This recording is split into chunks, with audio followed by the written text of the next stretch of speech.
నమస్తే మిత్రులారా, నేను మీ శ్రీనివాస్ చౌహాన్ అడ్వకేట్. మిత్రులారా, చెక్ బౌన్స్ కేసు చట్టం ప్రకారంగా చెక్కు ఎన్ని రోజులు చెల్లుబాటు అవుతుంది? అదేవిధంగా ఎవరైతే మనకు చెక్ ఇచ్చారో ఆ వ్యక్తి మన కాలనీ, మన ఇంటి పక్కన లేకపోతే మన విలేజ్లోనే ఉంటున్నాడు అనుకోండి. ఆ సందర్భంలో మనము లీగల్ నోటీస్ ఇవ్వాలా వద్దా? సో మిత్రులారా, మన దేశంలో నెగోషియబుల్ ఇన్స్ట్రుమెంట్ యాక్ట్, ఎన్ఏ యాక్ట్ అనే చట్టం ఉంది.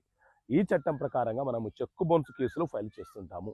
అయితే ఎవరైనా ఒక వ్యక్తి మనకు చెక్ ఇచ్చినప్పుడు ఆ చెక్కు మీద డేట్ రాసి ఇస్తే ఆ డేట్ నుంచి ఆ చెక్కు అనేది 3 నెలలు మాత్రమే చెల్లుబాటు అవుతుంది.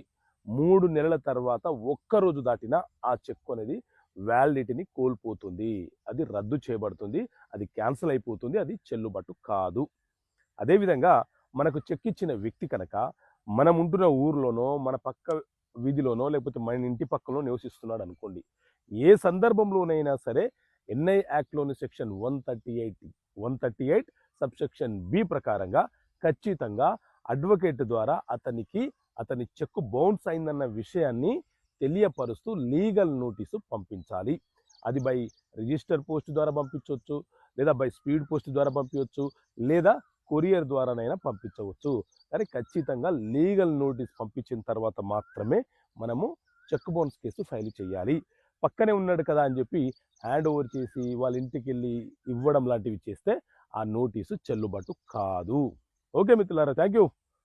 జై హింద్.